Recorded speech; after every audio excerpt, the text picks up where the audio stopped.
উন্নয়নশীল দেশ হওয়ার যোগ্যতা অর্জন করল বাংলাদেশ। 2026 সালে স্বল্পোন্নত দেশের শ্রেণী থেকে বেরিয়ে আসবে।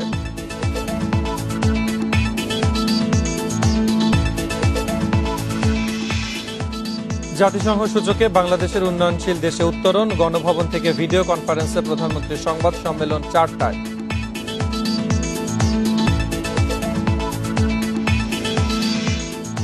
কারাগারে লেখক মুশতাক আহমেদের মৃত্যুর প্রতিবাদে বিক্ষোভ। তদন্ত করে ব্যবস্থা নেওয়ার আশ্বাস স্বরাষ্ট্রমন্ত্রীর।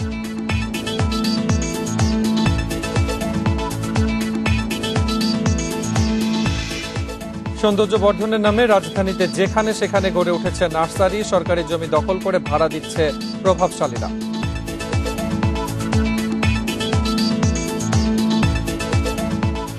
ইঞ্জিনকে রাখি কর্মক্ষম ও সুরক্ষিত। সাউদি লুব্রিক্যান্টস, ভাবনাহীন পথ চলায়। স্বাগত ইন্ডিপেন্ডেন্ট সংবাদে, সাথে আছি মুজাহিদুল ইসলাম। শুনছিলেন শিরোনাম, চলে যাচ্ছি বিস্তারিত সংবাদে। স্বল্পোন্নত বা এলডিসি দেশের তালিকা থেকে বের হয়ে উন্নয়নশীল দেশের মর্যাদা পেল বাংলাদেশ।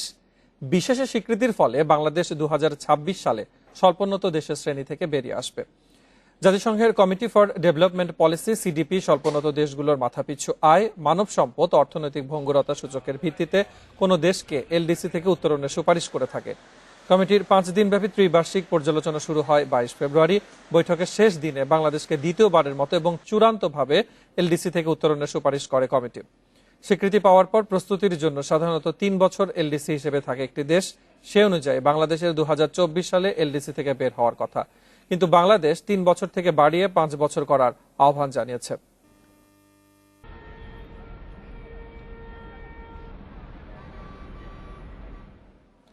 এই নিয়ে আরো জানাতে বার্তাকক্ষ থেকে যোগ দিচ্ছেন সহকর্মী সাজ্জাদ হোসেন। সাজ্জাদ, এই যে স্বল্পোন্নত দেশ থেকে বেরিয়ে আসার বাংলাদেশের জন্য যে স্বীকৃতি, সেটি তো একটি নিঃসন্দেহে অনেক বড় অর্জন। এই অর্জনের ক্ষেত্রে আসলে বাংলাদেশ কোন বিশেষ সূচকগুলোতে ভালো করাতে এই স্বীকৃতিটা পেল? মূলত 3টি সূচকে ভালো করার মধ্য দিয়ে বা ভালো করার কারণে কিন্তু এলডিসি থেকে উন্নয়নশীল দেশে উন্নীত হয়। সেই 3টি সূচক হচ্ছে মানব সম্পদ, মাথাপিছু আয় এবং অর্থনৈতিক ভঙ্গুরতা। এই 3টি সূচকে বাংলাদেশ জাতিসংঘের যে ন্যূনতম মানদণ্ড আছে সেই ক্ষেত্রে কিন্তু যোগ্যতা অর্জন করেছে। সেক্ষেত্রে মাথাপিছু আয় কমপক্ষে $1230 হতে হবে যে কোনো একটি দেশের, এবং বাংলাদেশে সেটি কিন্তু $1800 উপরে। এবং অর্থনৈতিক ভঙ্গুরতার সূচকে 36-এর কম হতে হবে, এবং সেটিও বাংলাদেশের এখন 27-এ অবস্থান করছে। এবং অন্যদিকে যে মানব সম্পদ সূচকে 66 পয়েন্ট থাকতে হবে, এবং সেই ক্ষেত্রে বাংলাদেশের পয়েন্ট হচ্ছে 75.3। এই 3টি সূচকে কিন্তু মূলত 2018 সালে বাংলাদেশ যোগ্যতা অর্জন করে, এবং পরবর্তী 3 বছর সেই অবস্থানে থাকতে হয়। এবং 3 বছর পরে কিন্তু এই গত 5 দিন ব্যাপী যে বৈঠক, সেই বৈঠকে কিন্তু এই পর্যালোচনা করা হয়, এবং বাংলাদেশ কিন্তু সবগুলো সূচকে তার অবস্থান ধরে রেখেছে।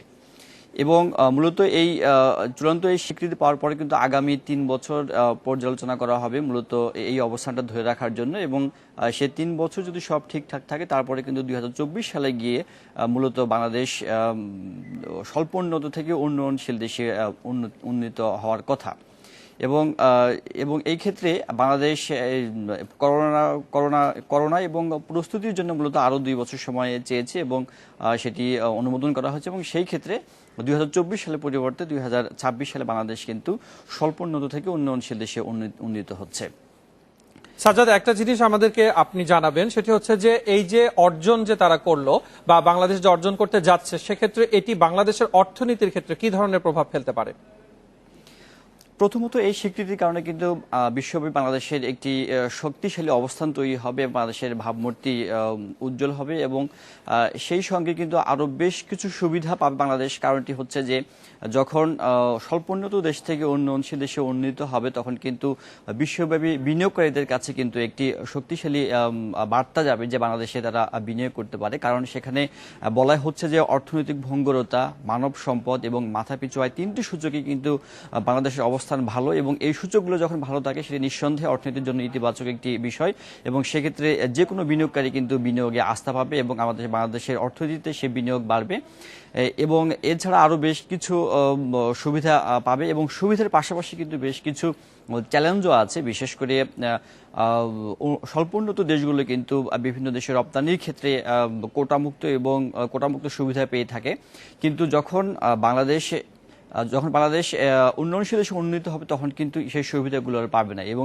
এই জন্যই কিন্তু বলা হচ্ছে যে প্রস্তুতির জন্য যে সময়টি দেওয়া হচ্ছে, এবং এই সময়ের মধ্যেই মূলত বাংলাদেশকে সেই প্রস্তুতিগুলি নিতে হবে। বার্তাকক্ষ থেকে যোগ দিয়েছিলেন সহকর্মী সাজ্জাদ হোসেন। এলডিসিতে থাকা 47 দেশের মধ্যে এ পর্যন্ত উন্নয়নশীল দেশে উত্তরণ হয়েছে 6 দেশ: বতসোয়ানা, কেপ ভার্দে, মালদ্বীপ, সামোয়া, ইকুয়েটোরিয়াল গিনি ও ভানুয়াতুর। সব ঠিকঠাক থাকলে 2021 সালে অ্যাঙ্গোলা আর 2023 সালে বেরিয়ে যাবে Bhutan. Afghanistan, Bhutan, Burkina Faso, Haiti, মালদ্বীপ, মালি, নেপাল, সোমালিয়া সহ 25 দেশকে নিয়ে 1971 সালে স্বল্পোন্নত দেশ বা এলডিসি তালিকা করে জাতিসংঘ। 1975 সালে সেন্ট্রাল আফ্রিকান রিপাবলিক ও গাম্বিয়ার সঙ্গে এ তালিকায় যুক্ত হয় বাংলাদেশ। স্বল্প উন্নত থেকে উন্নয়নশীল দেশ হতে মাথাপিছু আয় কমপক্ষে $1230, মানব সম্পদে 66 পয়েন্ট আর অর্থনৈতিক ভঙ্গুরতার সূচকে থাকতে হয় 32 পয়েন্ট বা এর নিচে। শর্ত পূরণ করে 1994 সালে প্রথম স্বল্পোন্নত দেশের তালিকা থেকে বেরিয়ে যায় আফ্রিকার দেশ বতসোয়ানা। 2007 সালে কেপ ভার্দে, 2011 মালদ্বীপ, 2014-তে সামোয়া আর 2020 সালে উন্নয়নশীল দেশে উত্তরণ হয় ভানুয়াতু। এবছর এলডিসি থেকে বেরোনোর কথা অ্যাঙ্গোলার, ভুটানের 2023 সালে। 2024 সালে এলডিসি থেকে উন্নয়নশীল দেশে উন্নীত হওয়ার প্রাথমিক সুপারিশ পেয়েছে মিয়ানমার, নেপাল, লাওস, পূর্ব তিমুর, সোলোমন দ্বীপপুঞ্জ ও সাউথোমে গ্র্যান্ড প্রিন্সিপ। সায়রা খান, ইন্ডিপেন্ডেন্ট নিউজ। বাংলাদেশের উন্নয়নশীল দেশে উত্তরণ নিয়ে সংবাদ সম্মেলন করবেন প্রধানমন্ত্রী শেখ হাসিনা। বেলা 4টায় গণভবন থেকে ভিডিও কনফারেন্সে সাংবাদিকদের সঙ্গে কথা বলবেন তিনি। জাতিসংঘের কমিটি ফর ডেভেলপমেন্ট পলিসির সিডিপির পর্যালোচনা সভা হয় মধ্যরাতে। সংস্থাটির সভাতেই বাংলাদেশ উন্নয়নশীল দেশের কাতারে যাবে না, এলডিসি হিসেবে থাকবে, সে সিদ্ধান্ত নেওয়া হয়। জানানো হয় জাতিসংঘের চূড়ান্ত সুপারিশ। জাতিসংঘের এই কমিটির সদস্য হিসেবে দায়িত্ব পালন করেছেন বেসরকারি গবেষণা সংস্থা সেন্টার ফর পলিসি ডায়ালগ সিপিডির সম্মানীয় ফেলো ডক্টর দেবপ্রিয় ভট্টাচার্য। 2018 সালে বাংলাদেশ প্রথমবারের মতো এলডিসি থেকে উত্তরণের যোগ্যতা অর্জন করে।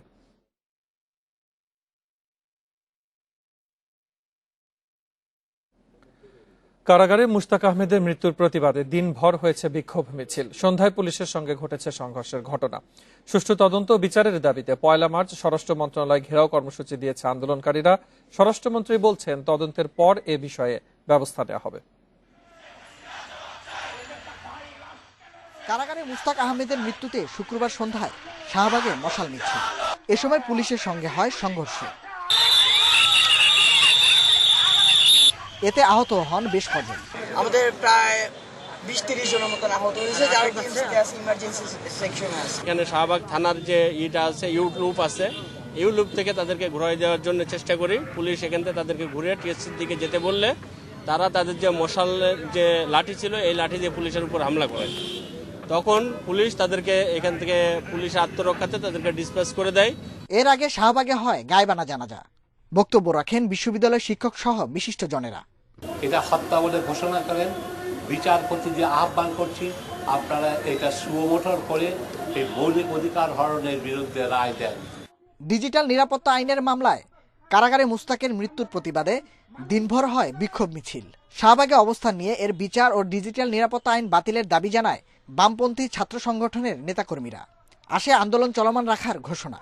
এই ডিজিটাল নিরাপত্তা আইন বাতিল করতে হবে। আমরা মনে করি এটা একটা সম্পূর্ণ অগণতান্ত্রিক আইন, মানুষের কথা বলার অধিকারকে রুদ্ধ করে এই আইন। মশাল মিছিল হবে এবং 1 মার্চ স্বরাষ্ট্র মন্ত্রণালয়ের কার্যালয় ঘেরাও করা হবে। এ প্রশ্নে তদন্তের পর ব্যবস্থা নেওয়ার আশ্বাস দিয়েছেন স্বরাষ্ট্রমন্ত্রী। পোস্টমর্টমের পরে আমরা সঠিকভাবে বলতে পারবো যে কেন এই মৃত্যুটা হয়েছে, এবং এটা আমরা ইনকোয়ারি কমিটি যেটা বললেন সেগুলো আমাদের প্রয়োজন বোধে আমরা করব। এর আগে গাজীপুর শহীদ তাজউদ্দিন আহমেদ মেডিকেল থেকে মুস্তাকের মরদেহ পরিবারের কাছে হস্তান্তর করা হয়। রাতে তার দাফন হয়েছে আজিমপুর কবরস্থানে। Nahid Kamal, independent news, Dhaka. তথ্যমন্ত্রী হাসান মাহমুদ বলেছেন, কারাগারে লেখক মুশতাক আহমেদের মৃত্যুর ঘটনাটি অনভিপ্রেত। এতে কারা কর্তৃপক্ষের কোনো গাফিলতি আছে কিনা সে বিষয়ে তদন্ত হতে পারে। শুক্রবার বিকেলে চট্টগ্রামে নিজ বাসভবনে সাংবাদিকদের সঙ্গে মতবিনিময়ে মন্ত্রী বলেন, ডিজিটাল নিরাপত্তা আইন তৈরি করা হয়েছিল সব মানুষকে ডিজিটাল নিরাপত্তা দেওয়ার জন্য। এই আইনের কোনো ধরনের অপব্যবহার হচ্ছে কিনা সে বিষয়ে সংশ্লিষ্টরা সজাগ আছেন। যারাই এই আইনের অপব্যবহার করার চেষ্টা করছেন তাদের বিরুদ্ধে যথাযথ ব্যবস্থা নেওয়া হচ্ছে বলেও জানান তিনি। একটিবারের জন্য চট্টগ্রাম নির্বাচনে তিনি আসেন নাই। এমনকি চট্টগ্রামে যে সমস্ত কেন্দ্রীয় ডিজিটাল বিষয়টা আজ থেকে 10-15 বছর আগে ছিল না। সুতরাং ডিজিটাল নিরাপত্তা আইনের অপব্যবহার যাতে না হয় সেটির জন্য আমরা সচেতন আছি। ডিজিটাল নিরাপত্তা আইনে তিনি গ্রেপ্তার হয়েছিলেন, কিন্তু তার মৃত্যুটা সত্যি অনভিপ্রেত। আমিও তার এই মৃত্যুতে শোক প্রকাশ করছি এবং সেখানে জেল কর্তৃপক্ষের, কারা কর্তৃপক্ষের কোনো গাফিলতি ছিল কিনা সেটা খুঁজে দেখা যেতে পারে। সৌন্দর্য বর্ধনের নামে রাজধানীর যেখানে সেখানে গড়ে উঠছে নার্সারি। মাসিক ভিত্তিতে ভাড়া নিচ্ছে প্রভাবশালীরা। যদিও এসব জমির প্রায় সবই সরকারি। এসব দখলদারদের বিরুদ্ধে মাঝে মধ্যে অভিযান চালালে কোনো স্থায়ী সমাধান দিতে পারছে না সিটি কর্পোরেশন। ফুল কেনা ভালোবাসে। ফুলের প্রতি সার্বজনীন ভালোবাসাকে পুঁজি করেই রাজধানীর বিভিন্ন জায়গায় গড়ে উঠেছে নিত্য নতুন নার্সারি। তবে এসবের প্রায় সবই সরকারি জমি দখল করে। গণপূর্ত সিটি কর্পোরেশনের পক্ষ থেকে বেশ কয়েকবার এদের উচ্ছেদ করলেও স্থায়ীভাবে সরানো যাচ্ছে না। প্রভাবশালীদের ছত্রছায়ায় উচ্ছেদের কিছুদিন পর আবারও অবৈধ দখল। রাজধানীর পঙ্গু হাসপাতালের ঠিক উল্টো পাশে শেরেবাংলা নগর থানার কোল ঘেঁষে পরপর 10টি নার্সারি। জায়গাটি বন বিভাগের হলেও অভিযোগ আছে স্থানীয় রাজনীতিবিদদের ছত্রছায়ায় তোরাব নামের এক ব্যক্তি প্রতি মাসে ভাড়া তোলেন প্রায় 1.25 লাখ টাকা। রেন্টের ভাড়া হচ্ছে 17,000 টাকা। দিকের ভিতরে লোক আছে, তাদের কাছে দেই, তারা উপরে লোক আছে তাদের কাছে পৌঁছায় দেয়। এলাকার আছে উপরে পর্যায়ের লোক, তারা যদিও তোরাব আলী নিজেকে একজন ব্যবসায়ী দাবি করেন। কে 17,000 টাকা কারে ভাড়া দেয় এই বিষয়ে আমি জানি না। আসাদ ভাই কোনো এক সময় নিত, এখন ওনাকে আর দেওয়া হয় না। দেওয়া হয় না, যখন বসাইছিল ওনাকে তখন একটা আমরা কিছু খরচ দিয়েছিলাম, এখন আর দেওয়া হয় না। শুধু আগারগাঁও নয়, রাজধানী জুড়ে একই চিত্র। খাস জমি দখল করে পুরোদমে ব্যবসা চালালেও মালিকদের নাম গোপন রাখেন কর্মচারীরা। আমার টানছে ম্যানেজার, আপনার ম্যানেজারে আমি কাজ করি ম্যানেজার আন্ডারে। আপনার মালিকের সাথে কোনোদিন দেখা হয় না? মালিকের সাথে দেখা হয়েছে, কিন্তু কোনো নামও জানি না আমি, বা কোন জায়গায় থাকে ওটাও জানি না। বরাবরের মতো আবারও অবৈধ নার্সারি উচ্ছেদের ঘোষণা সিটি কর্পোরেশনের। ইতিমধ্যে আমরা আমাদের মোবাইল কোর্টের মাধ্যমে আইন প্রয়োগকারী সংস্থার সহযোগিতায় আমরা সিটি কর্পোরেশন সেখান থেকে আমরা এই উচ্ছেদের উদ্যোগ নিয়েছি এবং আমরা খুব দ্রুততম সময়ে আমরা আপনারা জানেন যে একটি ক্লিন সিটি, স্মার্ট সিটি, একটি আধুনিক সিটি গড়ে তোলার জন্য আমরা নিরলস পরিশ্রম করছি। সঠিক ব্যবস্থাপনার মাধ্যমে নার্সারিগুলোকে নির্দিষ্ট জায়গায় স্থানান্তর করে নগরীর সৌন্দর্য বর্ধনে কর্তৃপক্ষকে আরও তৎপর হওয়ার পরামর্শ নাগরিক সমাজে। Suman Tanvir, independent news, Dhaka. স্বাভাবিক সময়ের চেয়ে রাজধানীতে মশার ঘনত্ব এখন 4 গুণ বেশি। দ্রুত নিয়ন্ত্রণ করা না গেলে মারছে মশা আরও বাড়বে। জাহাঙ্গীরনগর বিশ্ববিদ্যালয়ের গবেষণায় উঠে এসেছে এমন তথ্য। মশা নিয়ন্ত্রণে ছিটানো ওষুধের মান নিয়ে প্রশ্ন তুলেছেন খোদ কাউন্সিলররা। সন্ধ্যা নামলেই যেন শুরু হয় মশার রাজত্ব। এ চিত্র শাহজালাল আন্তর্জাতিক বিমানবন্দরের। এখানে অপেক্ষা করাই যেন দায়। শুধু কি বিমানবন্দর, যাত্রাবাড়ি, উত্তরা, গুলশান, বসুন্ধরা এমন কোনো জায়গা নেই যেখানে মশার উপদ্রব কম। বদ্ধ জলাশয়ে বংশবিস্তার করছে মশা, যেন ঘাঁটি গেড়েছে লেক, খাল কিংবা বাড়ির আশপাশের নর্দমায়। মশা তো কিছুতে যায় নাই, আর যারা যে ওষুধ গুলা দিতেছে এরা কেরাসিন দিয়ে একটা ধুমা বানাই দিতেছে, একটা মশা মরেও না। আমরা মশার কারণে সন্ধ্যাবেলা বসতে পারি না, ঘরে লেখাপড়া করতে পারে না বাচ্চা কাচ্চারা, আমাদের খুব সমস্যা হচ্ছে। এখন যে মশার উপদ্রব বেশি তা কিউলেক্স প্রজাতির। এই মশা নিয়ন্ত্রণে ওষুধ ছিটানো হচ্ছে ঠিকই, কিন্তু তাতেও রেহাই নেই। ওষুধের কার্যকারিতা নিয়ে প্রশ্ন তুলেছেন খোদ ওয়ার্ড কাউন্সিলররা। দ্বিতীয় চালানের যে মশার যে ওষুধটা আমরা পেয়েছি সেটা আমি মনে করি যে খুব একটা বেশি ভালো না, যার কারণে মশারটা খুবই বেড়ে যাচ্ছে, মশার কার্যকারিতা হারিয়ে যাচ্ছে এবং আমাদের সেই আমরা যে মশার যে ইয়াটা সেটা আমরা রোধ করতে পারছি না। ইদানিং কিছু মশা দেখা যাচ্ছে, এই প্রথম যেইভাবে ম্যাজিকের মতো মশাটা ওষুধটা দিলেই দূর হয়ে যেত, এখন কিছুটা সেটা যেন ধীরগতি হচ্ছে। জাহাঙ্গীরনগর বিশ্ববিদ্যালয়ের গবেষণা বলছে উত্তর সিটির গুলশান, বসুন্ধরা, মিরপুর, মোহাম্মদপুর এবং দক্ষিণের ডেমরা, যাত্রাবাড়ি, জুরাইন, পোস্তগোলায় মশার উপদ্রব সবচেয়ে বেশি। স্বাভাবিক সময়ের চেয়ে মশা বেড়েছে 4 গুণ। মশার লার্ভাল যে ঘনত্ব, সেই ঘনত্বটা আমরা অক্টোবর, নভেম্বর, ডিসেম্বর মাসে যেখানে আমরা পেয়েছিলাম 15 থেকে 20, সেটি এখন ফেব্রুয়ারি মাসে হয়েছে 50-এর উপরে, যেটি প্রায় 4 গুণ। মশা নিয়ন্ত্রণে এরই মধ্যে কর্মসূচি হাতে নিয়েছে উত্তর সিটি কর্পোরেশন। আর দক্ষিণ ঢাকার মেয়র বলছেন খুব দ্রুত মশার ওষুধে পরিবর্তন আনা হচ্ছে। কিছুদিন ধরে যদি একটি কীটনাশক ব্যবহৃত হয় তাহলে মশা সেটাতে সহনশীল হয়ে যায়। এজন্য আমরা কীটনাশক পরিবর্তনও করে দিচ্ছি। আমরা এরই মাঝে নতুন কীটনাশক আমদানি করেছি এবং আগামী 2 সপ্তাহ পর থেকেই আমাদের নতুন কীটনাশকটা প্রয়োগ করা হবে। তবে কীটতত্ত্ববিদেরা বলছেন ঝড় বৃষ্টি শুরু হলে কিছুটা কমবে মশার উপদ্রব। Adilur Rahman, independent news, Dhaka. গণপরিবহন, বাজার, রাস্তাঘাট সহ সব জায়গায় মাস্ক ব্যবহারে অনীহা। রাজধানীতে করোনা শনাক্ত মৃতের সংখ্যা কমে যাওয়ায় বেড়েছে অসচেতনতা। বিশেষজ্ঞরা বলছেন টিকা নেওয়ার পরও ভিড় এড়ানোর পাশাপাশি স্বাস্থ্যবিধি মেনে চলতে হবে। বিশ্বে যতদিন করোনা থাকবে ততদিনই মেনে চলতে হবে মাস্ক পরা সহ সামাজিক দূরত্বের নিয়ম। শুক্রবার সকাল 11টা, নিউ মার্কেটের চিত্র। ক্রেতা বিক্রেতা সহ অধিকাংশ মানুষই মাস্ক না পরে নিজেদের কাজে ব্যস্ত। একই অবস্থা রাজধানীর গণপরিবহন, কাঁচাবাজার, রাস্তাঘাট সহ সব জায়গায়। মাস্ক না পরে রাস্তায় নামার নানা অজুহাত তাদের।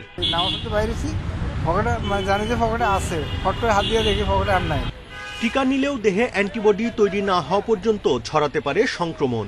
তাই সামাজিক সংক্রমণ রোধে সকলকে মাস্ক পরা সহ স্বাস্থ্যবিধি নিশ্চিত করার পরামর্শ বিশেষজ্ঞ চিকিৎসকদের। যারা ভ্যাকসিন নিয়েছে ওরা কিন্তু এখনো ইনফেকশন নিতে পারে এবং ছড়াতে পারে। সুতরাং যদি আমরা সমাজ থেকে দূরীভূত করতে চাই তখন অবশ্যই সকল স্বাস্থ্যবিধির সাথে ভ্যাকসিন একটা নতুন স্বাস্থ্যবিধি যোগ হয়েছে। তাহলে ভ্যাকসিনটাও একটা স্বাস্থ্যবিধির মতো, মাস্ক পরার মতোই। এই জন্য মাস্ক বাদ দেওয়াটা হচ্ছে সামাজিক সংক্রমণ বাড়িয়ে দেওয়া, সমাজের ক্ষতি করা। ভ্যাকসিন নিবেন তো বটেই, সবাই নেবেন, 2টা ডোজই নিতে হবে, সময় মতো নিতে হবে, কিন্তু স্বাস্থ্যবিধি আমাদের কিন্তু মেনে চলতেই হবে পুঙ্খানুপুঙ্খ। কেউ ভ্যাকসিন নিলেও মানতে হবে, না নিলেও মানতে হবে।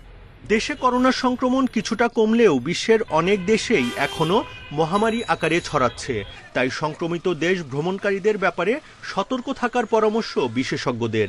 আমাদের দেশে কমলেও যে সমস্ত দেশে এটার সংক্রমণ এখনো বেশি, ওই দেশ থেকে যদি আবার আমদানি করে যারা আসেন তারা যদি নিয়ে আমাদের ছড়ায় দেয় তাহলে কিন্তু আমাদের ঝুঁকি সেটাও রয়ে গেছে আর কি। সুতরাং আমাদের যে সংক্রমণ কমছে এটিকে যেন ধরে রাখতে পারি, যেন বাড়তে না পারে, সেই জন্যই আমাদেরকে স্বাস্থ্যবিধি একদম পুঙ্খানুপুঙ্খরূপে মেনে চলতেই হবে। ভ্যাকসিনও নেব, স্বাস্থ্যবিধিও সুন্দরভাবে মেনে চলবো আমরা। স্বাস্থ্য অধিদপ্তরের তথ্য মতে সারা দেশে করোনায় আক্রান্তের সংখ্যা প্রায় 5.5 lakh. Buddhadeb Kundu, independent news, Dhaka. Corona মোকাবেলায় আশার আলো মেহেরপুরে। গত 3 সপ্তাহে জেলায় করোনা শনাক্ত হয়নি একজনও, এতে স্বস্তি ফিরেছে সাধারণ মানুষের মাঝে। তবে রোগী শনাক্ত না হলেও স্বাস্থ্যবিধি মেনে চলার আহ্বান জানিয়েছে স্বাস্থ্য বিভাগ। করোনা আক্রান্ত রোগী শনাক্তের 1 বছরের তার প্রান্তে বাংলাদেশ। শত চেষ্টায়ও করোনার থাবা থেকে বাঁচতে পারেনি বিশ্বের একটি দেশও। গত 350 দিনে দেশে করোনা রোগী শনাক্ত হয়েছে 5 লাখের বেশি। এর মধ্যে মেহেরপুর জেলায় 766 জন, যার মধ্যে মৃত্যু হয়েছে 17 জনের। প্রথম থেকেই মেহেরপুর জেলায় করোনা আক্রান্ত ও মৃত্যুর হার কম থাকলেও এবার তা নেমে এসেছে শূন্যে। ফেব্রুয়ারি মাসের 26 দিনে এই জেলায় নমুনা পরীক্ষা করা হয়েছে 157 জনের। তবে করোনা শনাক্ত হননি একজনও। এতে স্বস্তি ফিরে এসেছে জনমনে। মানুষজন ঘরমুখী ছিল, ঘরে বাইরে কেউ বের হতো না ভয়ে, এই করোনার কারণে আতঙ্ক ছিলাম আমরা, কিন্তু এখন আমরা ফ্রি জীবনযাপন করছি, আমাদের ভালো লাগছে। এরই মধ্যে জেলা জুড়ে শুরু হয়েছে করোনার টিকাদান কর্মসূচি। প্রথম দিকে অনেকে করোনার টিকা নিতে না চাইলেও এখন প্রতিদিনই বাড়ছে টিকা গ্রহণকারীর সংখ্যা। টিকা দিলাম, এখন তো মনে হইতেছে আমার মানুষের সাথে মিশতে পারবো, বাজাইতে পারবো। খুব ভালো লাগছে, আমি খুব ভালো আছি এবং সবাইকে আমি বলছি অনুরোধ করছি সবাই এই ভ্যাকসিনটা নেওয়ার জন্য। জেলা প্রশাসন ও স্বাস্থ্য বিভাগের কর্মকর্তারা বলছেন করোনা প্রতিরোধে সফল মেহেরপুর। 3 সপ্তাহ যাবত আমাদের পিসিআর ল্যাবে আমরা যতগুলো স্যাম্পল পাঠিয়েছি সবগুলো রিপোর্টই নেগেটিভ এসেছে। মানুষের মাঝে করোনার ভীতি আর ওভাবে নেই। যারা মানুষ স্বাস্থ্য সচেতন হয়েছে, মানুষের হাতে ভ্যাকসিন এসেছে, আমরা আশা করি এই করোনার যে প্রভাব ছিল আমাদের উপর অর্থনীতিতে পড়েছে, আমাদের জীবনযাত্রা করেছে, সেটি খুব শীঘ্রই এটা কাটিয়ে ওঠা সম্ভব হবে। মেহেরপুর জেলায় প্রথম করোনা রোগী শনাক্ত হয় গত বছরের 25 এপ্রিল। Independent news desk. আবারও কিশোর গ্যাংয়ের সহিংসতায় প্রাণ ঝরল উচ্চ মাধ্যমিক শিক্ষার্থীর। বুধবার ক্রিকেট খেলাকে কেন্দ্র করে মারামারি মীমাংসা করতে গিয়ে সিনিয়র জুনিয়র দ্বন্দ্বে আবারও হাতাহাতি হলে ঘটনাস্থলে গুরুতর আহত হয় কিশোর কাজল গাজী। হাসপাতালে চিকিৎসাধীন অবস্থায় তার মৃত্যু হয়। এ ঘটনায় 2 পরিবারই মামলা করেছে। ছেলে হারানোর শোকে মায়ের বুক ফাটা আর্তনাদ। 2 ছেলের মধ্যে কাজল গাজী ছোট। ছেলের এই অকাল মৃত্যুতে পুরো বাড়িতে শোকের ছায়া। গত 22 ফেব্রুয়ারি আফতাবনগরে ক্রিকেট খেলাকে কেন্দ্র করে 2 গ্রুপের কথা কাটাকাটির এক পর্যায়ে মারামারি। পরে সন্ধ্যায় মীমাংসার জন্য 2 পক্ষ বসলে তুমি সম্বোধনকে কেন্দ্র করে আবারও হাতাহাতি। গেছি মীমাংসা করার জন্য, তো তারা সবাই এসে আমাদের কাছে হামলা করছে আর কি। তাদের হাতে বাঁশ ছিল, রড ছিল, তারা হামলা করছে, তো কাজলে গুরুতর আহত হয়েছে আর কি। হাতাহাতির এক পর্যায়ে রড লাঠি দিয়ে হামলা করলে আহত হয় কাজল গাজী। পরে উদ্ধার করে বেসরকারি হাসপাতালে ভর্তি করা হলে শুক্রবার ভোরে চিকিৎসাধীন অবস্থায় মারা যায় সে। গায়ে হাত তোলার পরে ছোট একটা কথা কাটাকাটির পর্যায়ে ওই আমার যে ভাতিজা ছিল ও গেছে মিউচুয়াল করার জন্য এখানে যাওয়াতে এর মধ্যে ওরা আবার ওদের আরো যে গ্যাং আছে লোকজন ডাইকা নিয়ে চলে আসছে। আমরা এলাকার প্রথম একটা হসপিটালে নিয়ে গিয়েছিলাম, কিন্তু ওইখানে ঠিক আছে ওর কন্ডিশন খুব বাজে দেখে ওরা ঢাকা মেডিকেলে ট্রান্সফার করেছে। ঢাকা মেডিকেলে আমরা যখন নিয়ে গিয়েছি, ঢাকা মেডিকেলে ঠিক আছে ইমার্জেন্সিতে, তখন ওই নিউরো আইসিইউটা ফাঁকা ছিল না। এই ঘটনায় নিহতের পরিবার 7 এবং অন্য পরিবার 8 জনকে আসামি করে বাড্ডা থানায় পৃথক মামলা করেছে। প্রথমে ছোটরা ক্রিকেট খেলাকে কেন্দ্র করে 2 পক্ষের মধ্যে মারামারি। এর মধ্যে 2 পক্ষই থানায় 2 পক্ষই ওরা স্থানীয় হয়ে বসার জন্য চেষ্টা করছে যে ঠিক আছে আসো আমরা মীমাংসা হই। জুনিয়র একটা ছেলে একটা সিনিয়র ভাইকে তুমি বলে সম্বোধন করছে। তো তুমি বলে সম্বোধন করতেই এখানে এই তুমি ছোট হয়ে আমাকে তুমি বললা কেন, এই নিয়ে 2 পক্ষের মধ্যে মারামারি, তারপরে এই মেইন মারামারিটা শুরু হয়ে যায়। পুলিশ জানায় 2 পরিবারের মধ্যে আগে থেকেই দ্বন্দ্ব ছিল। নিহত কাজল গাজী গুলশান কমার্স কলেজের প্রথম বর্ষের শিক্ষার্থী। Khaled Raihan, independent news, Dhaka. পৌর নির্বাচনের প্রচারের সময় কাউন্সিলর প্রার্থী সমর্থকদের মধ্যে সংঘর্ষের ঘটনা ঘটেছে ভোলা ও নীলফামারীতে। এসব ঘটনায় আহত হয়েছেন 41 জন। শুক্রবার সন্ধ্যায় ভোলা পৌরসভার 6 নম্বর ওয়ার্ডের কাউন্সিলর প্রার্থী আব্দুর রব ও ওমর ফারুকের সমর্থকদের মধ্যে সংঘর্ষ বাধে। এতে উভয় পক্ষের অন্তত 25 জন আহত হন। ভাঙচুর চালানো হয় নির্বাচনী অফিস, যানবাহন ও দোকানপাটে। এর আগে 5 নম্বর ওয়ার্ডের কাউন্সিলর প্রার্থী মিজানুর রহমানের নির্বাচনী কার্যালয় ও প্রচার মাইক ভাঙচুর করে প্রতিপক্ষ। এছাড়া চর ফ্যাশন পৌরসভার 2 নম্বর ওয়ার্ডের কাউন্সিলর প্রার্থী নজরুল ইসলাম কৃষাণের বাড়িতে হামলা চালানো হয়। এদিকে নীলফামারীর সৈয়দপুরে 2 কাউন্সিলর প্রার্থী সমর্থকদের সংঘর্ষে 16 জন আহত হয়েছেন। বিকেলে 6 নম্বর ওয়ার্ডের কাউন্সিলর প্রার্থী মাজিদ ইকবালের প্রচারের সময় মনিরুজ্জামান মিলনের সমর্থকেরা হামলা চালান বলে অভিযোগ ওঠে।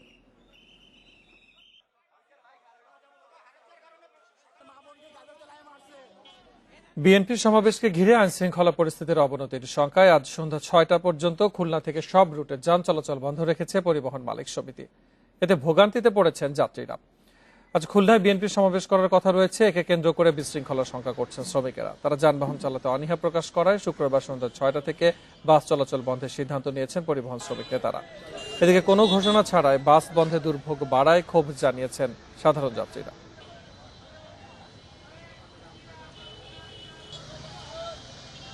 ঢাকার উদ্দেশ্যে চাকরির জন্য যাচ্ছিলাম, এখন এসে দেখে কোনো গাড়ি চলছে না। বিকালেও ফোন দিছি, তাও বললো না কিছু। এখন যেই চলে আসছে ওরা বলতেছে বাড়ি ফিরত যেতে। তো আমাদের বাড়ি তো বেশ অনেক দূরে, এখন কি করা যাবে? শ্রমিক মালিককে আমাদের কাছে বললো যে ভাই যদি গ্যাঞ্জাম ফাসাদ মিছিল মিলের লোকজন গ্যাঞ্জাম ফাসাদ থেকে আমাদের যদি ভাঙচুর বা হিসাবে নিরাপত্তা কে দেবে, আপনার মালিক সমিতি দেবে। তখন বললাম যে না, আমরা এই যে গাড়ি ভাঙচুর বা গ্যাঞ্জাম ফাসাদ হবে এই নিরাপত্তা আমরা মালিক সমিতি দেবো। তখন শ্রমিককে আবার যদি আমরা মালিক সমিতি নিরাপত্তা না দেন তাহলে আমরা মালিককে বা শ্রমিককে গাড়ি চালাবো না। শীত মৌসুমে কুয়াশার কারণে রানওয়েতে প্রায়ই ফ্লাইট ওঠানামায় বিঘ্ন ঘটে বিমানবন্দরগুলোতে। নির্ধারিত ফ্লাইট পরিচালনা করতে না পারায় আর্থিক লোকসানে পড়তে হয় বিমান কোম্পানিগুলোকে। বিড়ম্বনায় পড়েন যাত্রীরাও। কুয়াশার মধ্যে ফ্লাইট পরিচালনা করতে তাই ইনস্ট্রুমেন্ট ল্যান্ডিং সিস্টেম বা ILS প্রযুক্তি উন্নীত করার পরামর্শ এভিয়েশন বিশেষজ্ঞদের। বিমানবন্দরে অবতরণের জন্য পাইলটরা খালি চোখে রানওয়ে দেখার পর নিশ্চিত হয়ে অবতরণ করেন, কিন্তু ঘন কুয়াশায় মানুষের দৃষ্টিসীমা কমে যায়, ব্যাহত হয় বিমান ওঠানামা। তাই এ সংকট কাটাতে বিশ্বজুড়ে ব্যবহার হয় ইনস্ট্রুমেন্ট ল্যান্ডিং সিস্টেম বা ILS পদ্ধতি। দেশের বিমানবন্দরগুলো ILS ক্যাটাগরি 1 হওয়ায় কুয়াশায় বিমান অবতরণ সম্ভব হয় না, ফলে ফ্লাইট বিভ্রাটের পাশাপাশি যাত্রীদের পড়তে হয় বিড়ম্বনায়। এতে বিমান কোম্পানিগুলোকেও গুনতে হয় বাড়তি খরচ। ভারী কুয়াশা থাকার কারণে তখন দেখা গেল যে ফ্লাইটটা হয়তো ডাইভার্ট হয়ে চিটাং চলে গেল কিংবা আদার্স কোনো স্টেশনে চলে গেল, সেখানে ডেফিনেটলি আমাদের ফিনান্সিয়ালি আমাদের লসটা ক্যারি করতে হচ্ছে।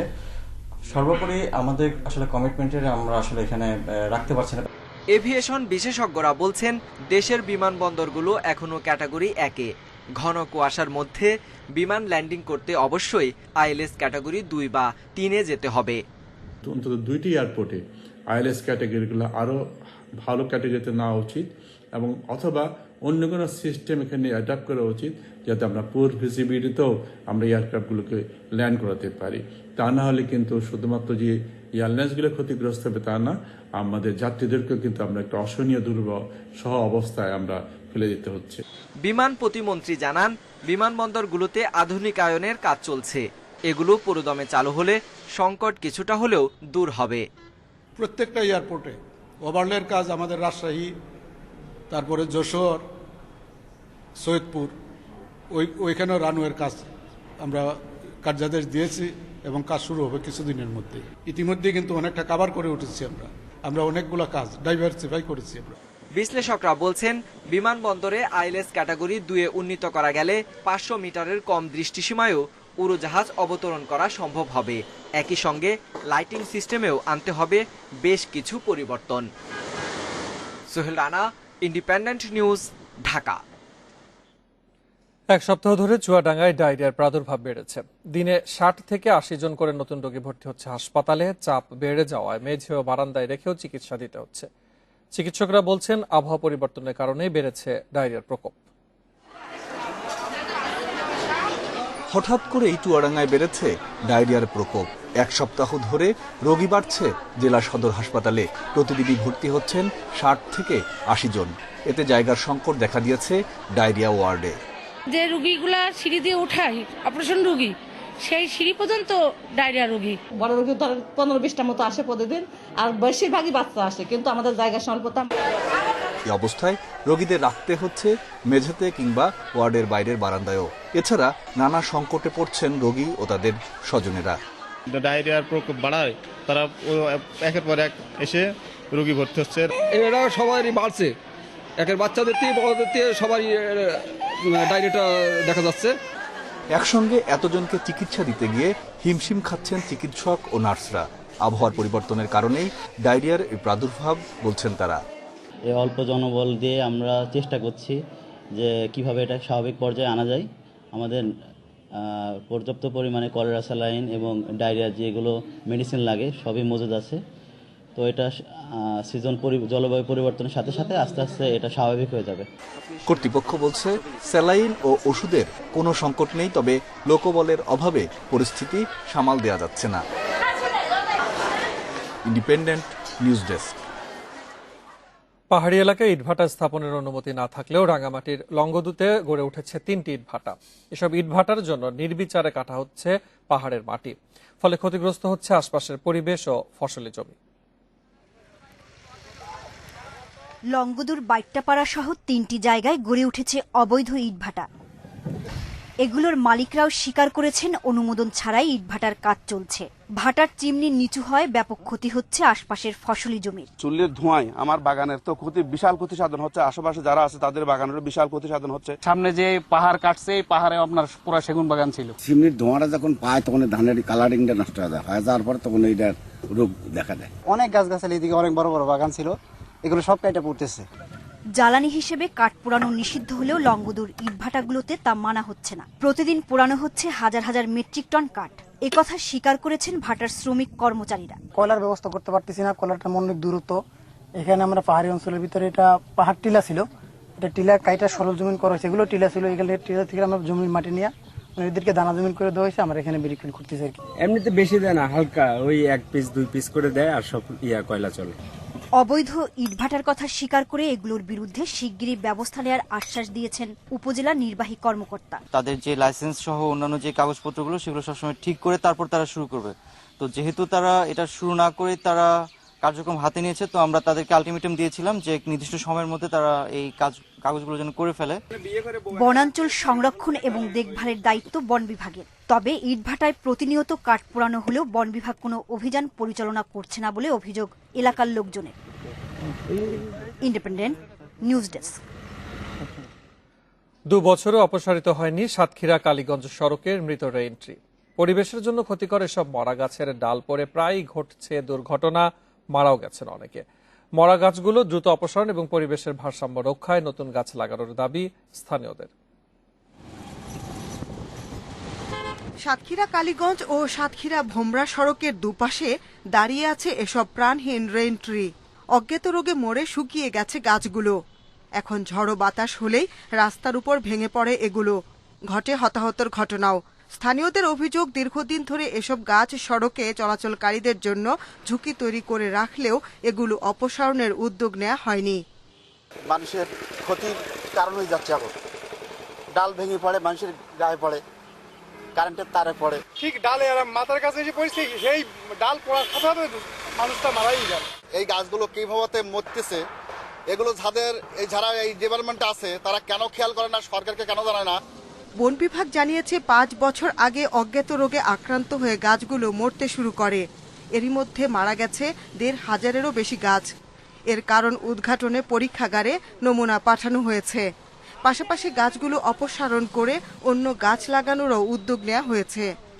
অনেক গাছ টেন্ডার হয়ে গেছে, সেগুলো ঠিকাদার কর্তৃপক্ষ কর্তন করছে। বাকি অবশিষ্ট গাছগুলো আমরা আগামী টেন্ডারে আবার পুনরায় বিক্রয়ের সিদ্ধান্ত গ্রহণ করব। মাটিতে লবণাক্ততা বৃদ্ধি ও পানির প্রাপ্যতা কমে যাওয়া, ছত্রাকের আক্রমণ সহ নানা কারণে গাছগুলো মারা যেতে পারে বলে মনে করছেন অনেকে। প্রশোধনের পরিমাণ যদি বাড়তে থাকে, মাটিতে পানির প্রাপ্যতা যদি কমতে থাকে এবং এটা দীর্ঘমেয়াদী হতে হতে কিন্তু গাছের উপর তার একটা ইফেক্ট পড়ে এবং গাছ কিন্তু আলটিমেট মারা যায়। প্রায় 3 দশক আগে সাতক্ষীরা কালীগঞ্জ ও সাতক্ষীরা ভোমরা সড়কের পাশে রোপণ করা হয় 2000 রেইন ট্রির চারা। Independent news desk. সাংবাদিক জামাল খাশোগি হত্যার নির্দেশ দিয়েছিলেন সৌদি যুবরাজ মোহাম্মদ বিন সালমান। শুক্রবার যুক্তরাষ্ট্রের গোয়েন্দা সংস্থার চূড়ান্ত তদন্ত প্রতিবেদনে এই তথ্য প্রকাশিত হয়েছে। প্রতিবেদনে বলা হয়েছে, খাশোগিকে হত্যা বা জিম্মি করার পরিকল্পনায় অনুমোদন দিয়েছিলেন যুবরাজ সালমান। এই প্রতিবেদন অস্বীকার করে একে মিথ্যা ও বানোয়াট বলে সমালোচনা করেছে সৌদি আরব। যুবরাজের জড়িত থাকার তথ্য প্রকাশ করলেও তার বিরুদ্ধে কঠোর কোনো পদক্ষেপ নেয়নি বাইডেন প্রশাসন। তবে এই ঘটনায় জড়িত মোহাম্মদ সালমানের ঘনিষ্ঠদের উপরে ভ্রমণ ও অর্থনৈতিক নিষেধাজ্ঞা দেওয়া হয়েছে। এর আগে 2018 সালে সিআইএ এর প্রতিবেদনে যুবরাজ সালমানের জড়িত থাকার বিষয়টি উঠে আসে। 2018 সালের অক্টোবরে তুরস্কের ইস্তাম্বুলের সৌদি কনসুলেটে নিহত হন সাংবাদিক খাশোগি। স্থানীয় সহযোগীদের মদদে নষ্ট করা হয় তার মরদেহ। খাশোগি হত্যার দায়ে সৌদির একটি আদালত দেশটির 5 জন নাগরিককে মৃত্যুদণ্ড দেন। পরে তাদের সাজা কমিয়ে 20 বছরের কারাদণ্ড করা হয়।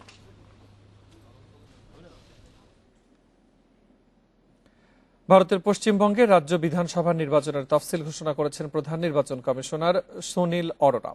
শুক্রবার সংবাদ সম্মেলনে তফসিল ঘোষণা করেন তিনি। জানান, 27 মার্চ থেকে মোট 8 দফায় নির্বাচন হবে। নির্বাচন কমিশন জানায়, বিধানসভা নির্বাচনের মোট আসন সংখ্যা 29,427।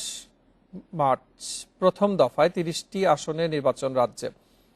1 এপ্রিল দ্বিতীয় দফায় ভোট গ্রহণ 30টি আসনে, তৃতীয় দফায় 6 এপ্রিল 31টি, চতুর্থ দফায় 10 এপ্রিল 44, 17 এপ্রিল পঞ্চম দফায় 45টি আসনে। অষ্টম দফায় 29 এপ্রিলের মধ্য দিয়ে শেষ হবে ভোট গ্রহণ। ভোট গণনা হবে 2 মে। আনন্দবাজার জানায়, দীর্ঘ সময়ে ভোট গ্রহণ নিয়ে প্রশ্ন তুলেন রাজ্যের মুখ্যমন্ত্রী মমতা বন্দ্যোপাধ্যায়। এর জন্য বিজেপি সরকারের মদত রয়েছে বলে সরাসরি অভিযোগ করেন তিনি।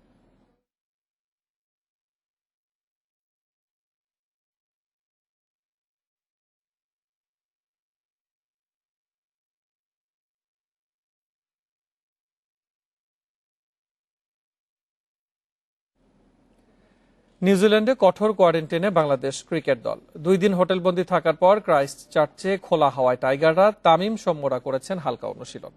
ঘরকেই জিম বানিয়ে ফেলেছেন মুশফিক। প্রথম কোভিড টেস্টে নেগেটিভ সব ক্রিকেটার ও কোচিং স্টাফ। আজ হবে দ্বিতীয় টেস্ট। টিম হোটেলে বন্দি থাকার অভিজ্ঞতা এতদিনে কম বেশি হয়ে গেছে, তবে এবার প্রেক্ষাপট ভিন্ন টাইগারদের জন্য। অ্যাওয়ে মিশনে সুরক্ষা বলয়ের ভেতরে অবস্থান করার কঠিন চ্যালেঞ্জে তামিমের দল। ক্রাইস্ট চার্চে পৌঁছে প্রথম 2 দিন টিম হোটেলে বন্দি থাকার পর এবার মুক্তি। করোনার প্রথম পরীক্ষায় উত্তীর্ণ হবার পর অনুমতি মিলেছে 40 মিনিটের সেশনের। নির্দিষ্ট দূরত্ব মেনে এই সুযোগে হালকা ওয়ার্ম আপ, স্ট্রেচিং সেরে নিয়েছেন ক্রিকেটাররা। টানা 2 দিন অলমোস্ট একদম বন্দি রুমে সবকিছু। তো এখন করোনা টেস্ট সবার নেগেটিভ আসার পরে, ফার্স্ট করোনা টেস্টের পরে এখন আমাদেরকে হাঁটতে দিয়েছে। তো আরো কিছু টেস্ট বাকি আছে। তো এরপরে ইনশাল্লাহ আল্লাহ চাইলে আমরা প্র্যাকটিসও শুরু করতে পারবো। তো ওভারঅল একটা ডিফারেন্ট এক্সপিরিয়েন্স। টাইগারদের জন্য নিউজিল্যান্ড সফর মানেই যেন ভিন্ন কিছু। সবশেষ এই ক্রাইস্ট চার্চেই অভিজ্ঞতা হয়েছিল সন্ত্রাসী হামলা প্রত্যক্ষ করা। এবার চ্যালেঞ্জের নাম কোভিড প্রোটোকল। কোয়ারেন্টাইন পর্বের মাঝে চ্যালেঞ্জ ফিটনেস ধরে রাখার। সেই লক্ষ্যে হোটেল রুমেই চলছে অনুশীলন, পাশাপাশি এগিয়ে যাচ্ছে মনস্তাত্ত্বিক প্রস্তুতির কাজ। সেলফ সময় কাটছে আসলে ফ্যামিলির সাথে কথা বলে বা একটু মুভি দেখে, এবং বিসিবি থেকে আমাদের এক্সারসাইজ করার ব্যবস্থা করে দিয়েছে, যে কিছু ব্যান্ডস এবং সাইকেলিং করার অপশন আর প্রোগ্রাম দেওয়া হয়েছে, যে রুমের যেই সব এক্সারসাইজ করা পসিবল সেগুলো করার। সব মিলিয়ে 14 দিন কোয়ারেন্টিনে থাকার পর মিলবে মুক্তি। এরপর 5 দিনের প্রস্তুতি ক্যাম্পে নিজেদের পুরো প্রস্তুত করে নেবার সুযোগ টাইগারদের। জহিরুল ইসলাম, ইন্ডিপেন্ডেন্ট নিউজ। দীর্ঘ বিরতির পর আবারও মাঠে নামছেন কিংবদন্তিরা। রোড সেফটি ওয়ার্ল্ড টুর্নামেন্টে সচিন, লারা, ব্রেটলিদের সাথে লড়তে যাচ্ছে বাংলাদেশের সাবেকরাও। সচিনকে আটকাতে কতটা প্রস্তুত রফিকের বাংলাদেশ লেজেন্ডস? ব্রেটলির ইয়র্কার সামলাতে পারবে তো জাভেদ ওমর, হান্নান সরকাররা? আজ ভারতের উদ্দেশ্যে রওনা দেবেন রফিকের দল। 5 মার্চ প্রথম ম্যাচে বাংলাদেশের প্রতিপক্ষ স্বাগতিক ভারত।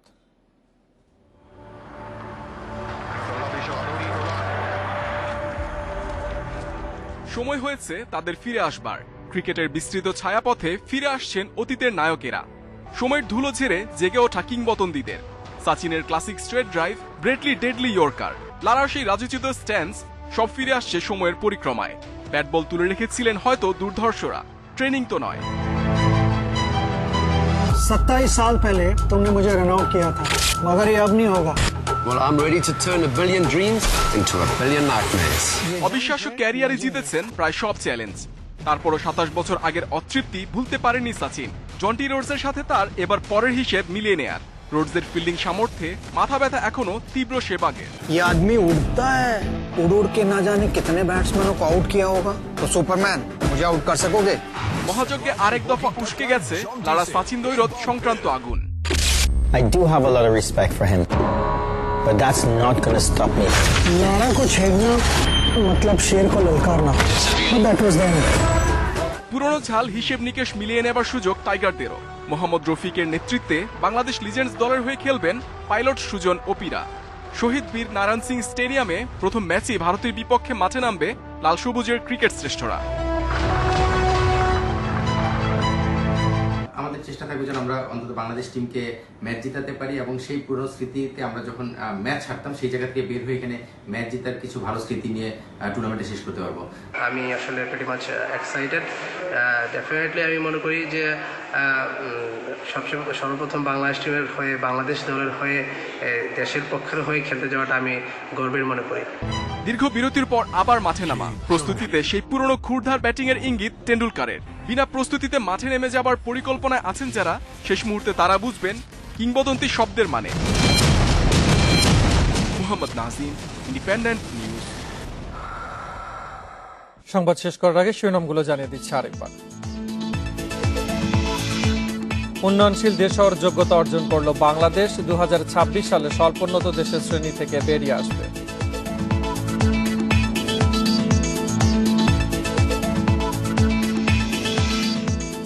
জাতিসংঘ সূচকে বাংলাদেশের উন্নয়নশীল দেশে উত্তরণ। গণভবন থেকে ভিডিও কনফারেন্সে প্রধানমন্ত্রীর সংবাদ সম্মেলন 4টায়।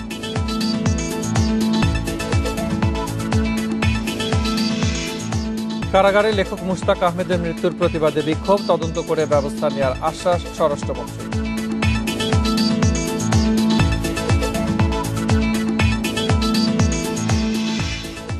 সৌন্দর্য বর্ধনের নামে রাজধানীতে যেখানে সেখানে গড়ে উঠেছে নার্সারি, সরকারি জমি দখল করে ভাড়া দিচ্ছে প্রভাবশালীরা।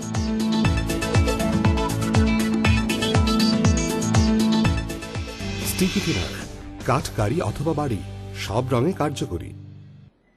এই ছিল এখনকার সংবাদ। এছাড়া ইন্ডিপেন্ডেন্ট টেলিভিশনের সব খবর বিস্তারিত জানতে চোখ রাখুন ফেসবুক, ইউটিউব ও টুইটারে।